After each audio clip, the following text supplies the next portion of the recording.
नमस्कार। हम सभी पर महाराज जी का आशीर्वाद और बजरंग बली जी की कृपा सदैव बनी रहे। जब ईश्वरीय कृपा आपके ऊपर होती है तो अनायास ही आपके ऊपर, आपके मन में, आपके व्यवहार में कुछ न कुछ बदलाव आने शुरू हो जाते हैं। अब जरूरी नहीं है कि जो व्यक्ति पूजा पाठ करता हो उसी के ऊपर भगवान की कृपा हो। ईश्वर की कृपा कई प्रकार से आपके ऊपर होती है। एक तो जब आप पूजा पाठ करते हैं और एक जब आप जीव जंतुओं की सेवा करते हैं। एक जब आप पिछले जन्म में अगर आपने भगवान की भक्ति की हो तो भी आपके ऊपर ईश्वर की कृपा होती है। और जब भगवान की कृपा आपके ऊपर होती है तो कुछ ऐसे बदलाव आपके और आपकी आत्मा, आपके मन में आने शुरू हो जाते हैं जिन बदलावों को आप समझ नहीं पाते। पर वो जो बदलाव होते हैं वो सभी बदलाव सकारात्मक होते हैं, वो आपके हित के लिए होते हैं। और इन बदलावों के कारण आपका पूरा जीवन बदल जाता है। आपके जीवन से दुख नष्ट हो जाते हैं और आप अध्यात्म की तरफ, उन्नति की तरफ आगे बढ़ते चले जाते हैं। आप अपने खाते में पुण्यों को अर्जित करते हैं और ये ऐसा समय होता है जिस समय आप भगवान के बहुत निकट पहुंच जाते हैं। तो ये संकेत जब आपको मिलते हैं तो आप समझ जाइए कि आपका व्यवहार सकारात्मक रूप से बदल रहा है।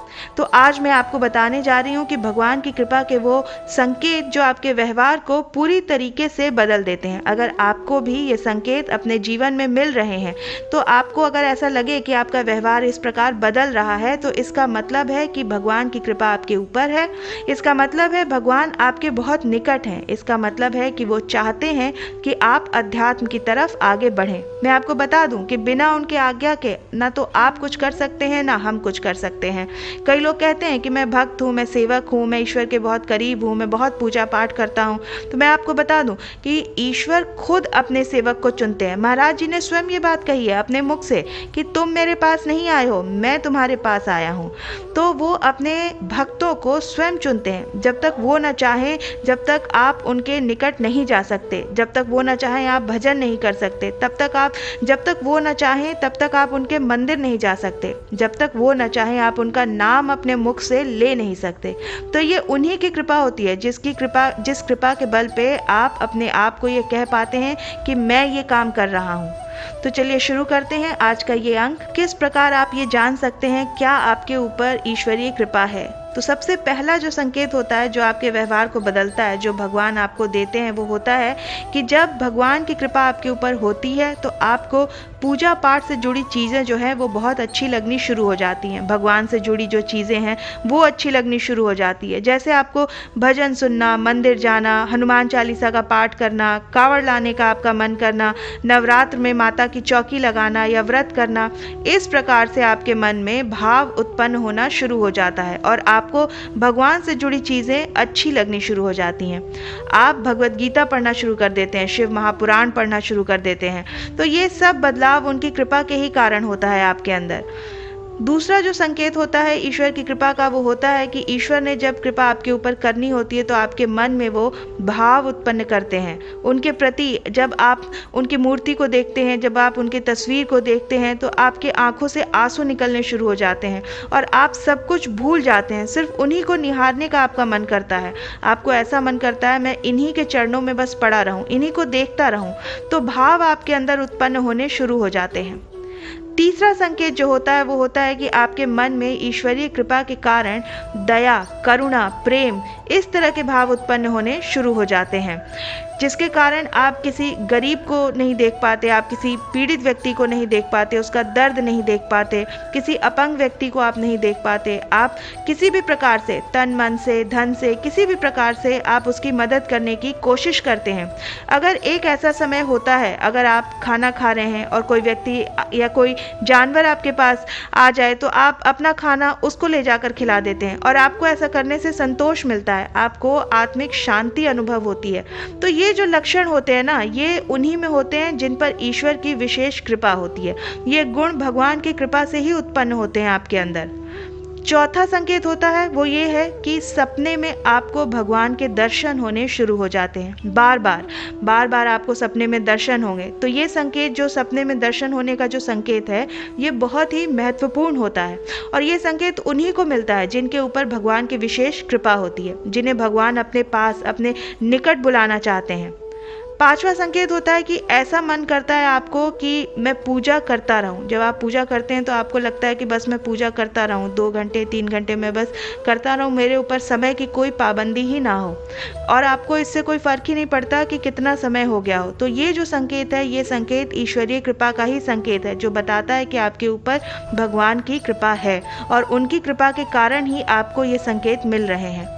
साथ में अगला जो संकेत है वो ये है कि आप गलत लोग, गलत काम, गलत चीज़ों को बर्दाश्त नहीं कर पाते हैं।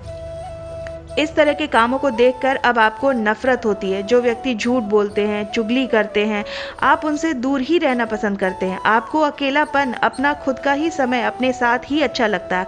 अकेलेपन में ही आप देखेंगे, आप बैठे बैठे मन ही मन मंथन करना शुरू कर देते हैं कि मैं कौन हूँ, मैं इस धरती पर क्यों आया हूँ, मेरे आने का क्या उद्देश्य है, मुझे क्या करना चाहिए। आप इन चीज़ों के बारे में सोचना शुरू कर देंगे। अध्यात्म से जुड़े हुए अनेकों सवाल आपके मन में उमड़ने शुरू हो जाएंगे और धीरे धीरे उन सवालों के जवाब ढूंढने के लिए आप अध्यात्म की ओर और आगे बढ़ेंगे।